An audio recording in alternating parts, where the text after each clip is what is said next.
And the number one thing says, any crimes, wrongs, or bad acts of the victim, Mark Anthony Saldavar.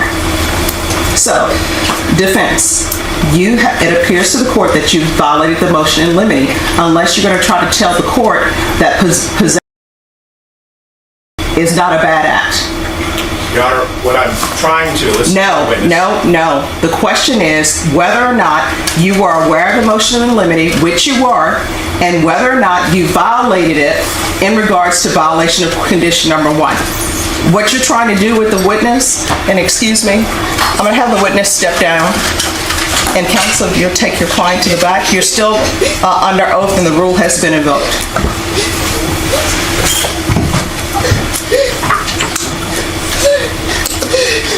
And what I can tell you, unless you have some photos of child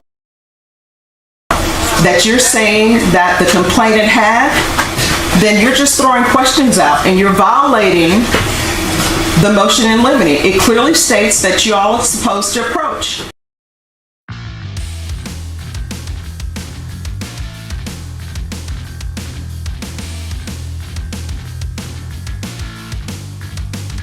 Let's roll, nerds. Pick him up that day, right? That is not true.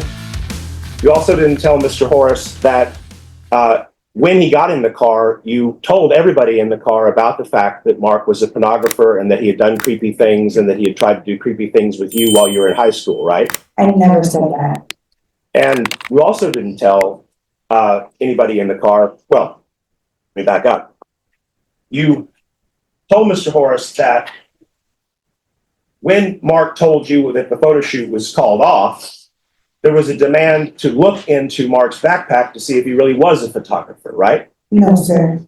And you told Mr. Horace that when you looked into the backpack and there was an examination of this camera, that Objection, relevant. Sustained. Approach, please. Yes, you may approach. A few moments later. Evidence is in your case. Evidence is in your case. I don't know any facts of the case. I'm hearing this case as the jury is hearing it. And in the state's motion in limine, on page 2, it states, the state requests that the court grant this motion in limine and instruct the defense counsel to approach the bench and present the proposed evidence outside the presence of the jury before voir dire, opening statement, questioning, or in any matter bringing any witness or evidence of any of the following matters. And the number one thing says, any crimes, wrongs, or bad acts of the victim, Mark Anthony Saldavar. So, defense, it appears to the court that you violated the motion in limine unless you're going to try to tell the court that possession is not a bad act. Your Honor, what I'm trying to elicit from the witness. No. The question is whether or not you were aware of the motion in limine, which you were, and whether or not what you're trying to do with the witness, and excuse me, I'm going to have the witness step down. And counsel, you'll take your client to the back. You're still under oath and the rule has been invoked.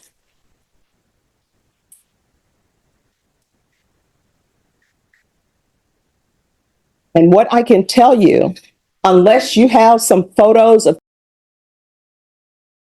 that you're saying that the complainant had, then you're just throwing questions out and you're violating the motion in limine. It clearly states that you all are supposed to approach.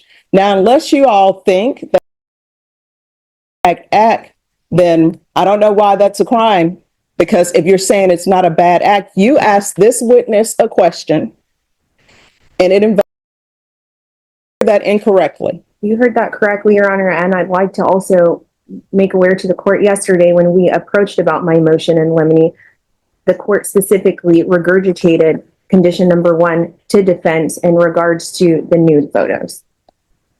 Your Honor, I understand that the court is of the opinion we violated the motion. No, not of the opinion. You violated the motion in limine. The motion in limine says that you are to approach before questioning or in any matter bringing any witness or evidence of any of the following matters.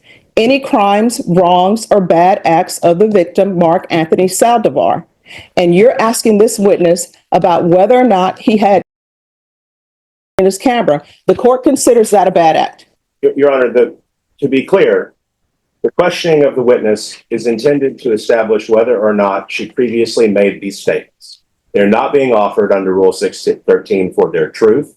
They're being offered for what she said to another individual. That You are contradicts still, what you're questioning her about is a bad act that she said that was the bad act of the complainant. And that's a motion in limine.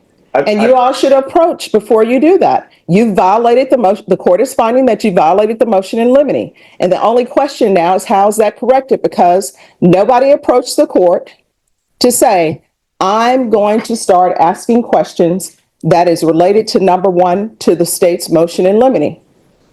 I understand the court's ruling. I've given my explanation for it. As far as the remedy is concerned, the court will do as it sees fit. I understand. I know I am. But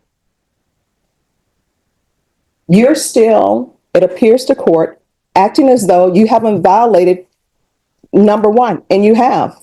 You violated that motion in limine. Your Honor, And I can tell you, yes, counsel? I think we're ships slightly, we understand the court's ruling. However, I do want the record to reflect, at least, that what we're asking is what the witness's previous statement. We are not accusing anybody of anything, and we're certainly not trying to accuse Mark, and we will be happy to explain to the jury. It's still a violation of the motion in limine. Hypothetically, if somebody were to ask for it, any defendant, not just your defendant, if somebody were to ask a witness on the stand, hey, by the way, and didn't you tell somebody else that the defendant had possession of, the defense would be objecting because it's a violation of the motion in limine. It's a violation of the motion in limine in fact and in spirit. Well, it is intended because this witness gave a number of prior statements. One to a police officer during an interrogation, which was video recorded. Another under oath before another judge in a different court. But here's the thing: it doesn't matter to the court. What matters to the court is that it's a bad act, and all you all had to do was approach the court. I would have heard it, what you are seeking to get from this witness, and I would have made a ruling on it. But instead, you have people who are violating rules, and I'm finding you violated the motion in limine rule. It's not supposed to be brought up until it's brought up to the court outside the presence of the jury. Now, what you have done is by bringing this up, I don't know if the jury's going to believe he was in possession.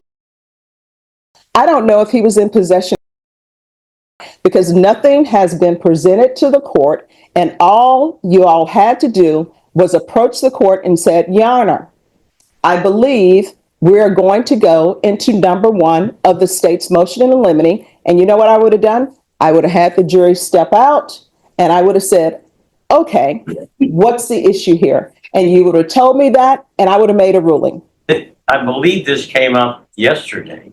No. Yes. Not the photographs on the camera of nudes. Right. That's it, of nudes. And when we were here at the bench, I even told the state, okay, he has nude photos, allegedly. I said, how is that a bad act? Having a nude photo is not necessarily a bad act. I see. And both parties said, yes. Mr. Hunter, yes, Judge, you're right. It's not a bad act. And then we go a step further today, and now it's, and I'm not going to allow you all to ask that question, and I'm going to instruct the jury to disregard. We understand, Your Honor. We understand. And there are some additional matters that she spoke of that have nothing to do. And what would that be?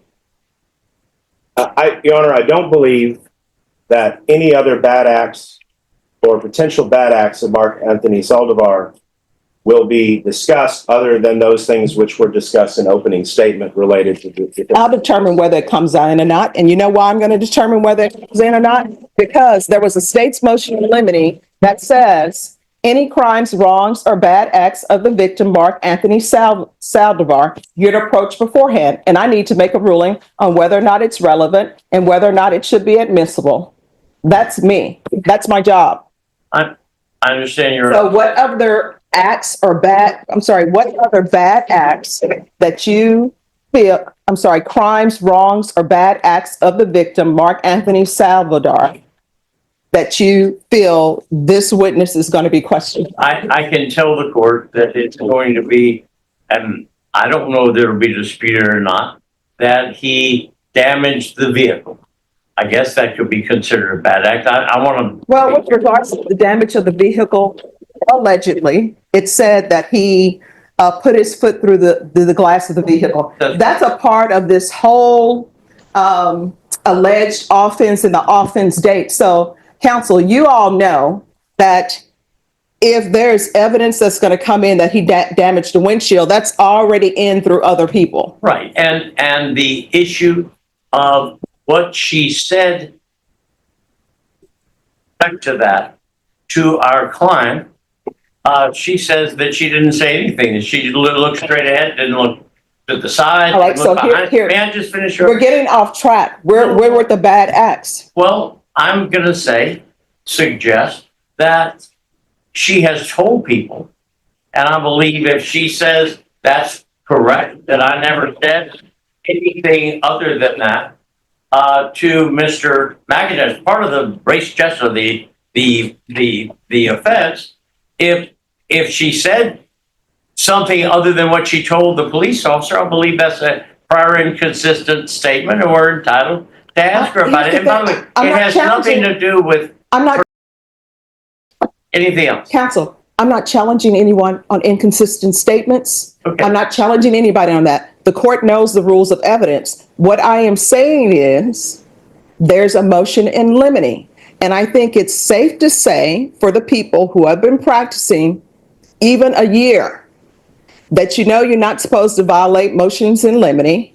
And number two, if there's an alleged offense and videos have been shown in exhibits that it's alleged to be, or maybe the jury feels it's already been established that the person who kicked in a window or damaged the window of a vehicle is the complainant, because witnesses have said it's the complainant who did that.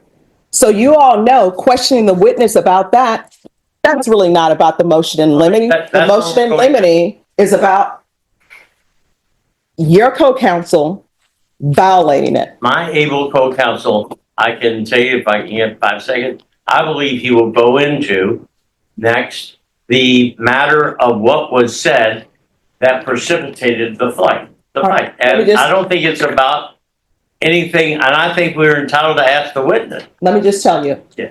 You violated the motion in limine. We got that. You will not ask this witness any questions about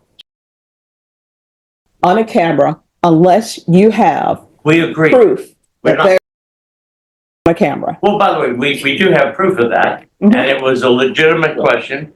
However, for the court's ruled on it. That's not what I'm discussing. I'm talking about what we're going to do next.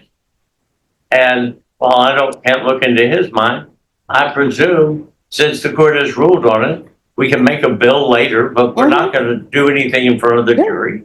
However, I do believe conversation, what she tells the police officer, what she tells the judge, if there's somebody that says you said something else, I believe that's fair game, that's impeachment. And all I don't want to do is, we shouldn't have to have the hearing like this before we ask every question.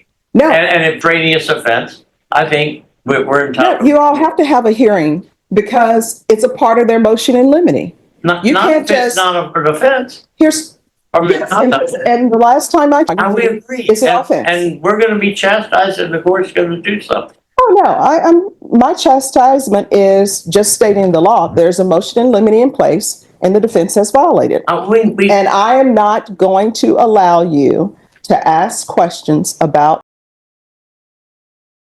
Based on the court's ruling. However, we should be able Your Honor, to. just in anticipation, the only other aspects of this questioning that I believe will venture into territory that the state might object to would be questioning about whether or not she had a hand in getting the gun into Mr. McIntyre's hands, if that is in fact what happened. And secondly, whether or not she is the source, which I'm not clear on. All right, so here's the thing. And let me just tell you, this is what well, I'm going to say this. She was asked that. This is what I'm going to say, and I want you all to listen to me clearly. Both sides have been practicing law for more than 2 seconds. Everyone here knows that if you're asking questions and those questions are related to what's already been brought in evidence, it's already in there. It's already in the evidence. Who had it, what they did with it. Yeah, you can ask questions about that. And guns. What? And guns. The gun. It's already there. But I don't want any deflections where people are pretending as though they don't know that they violated the motion in limine. So I'm bringing the jury back in and I'm telling them to disregard the last question. I'm telling them to disregard any testimony or questions about everyone understand. Yes. And the defense, you violated the motion in limine.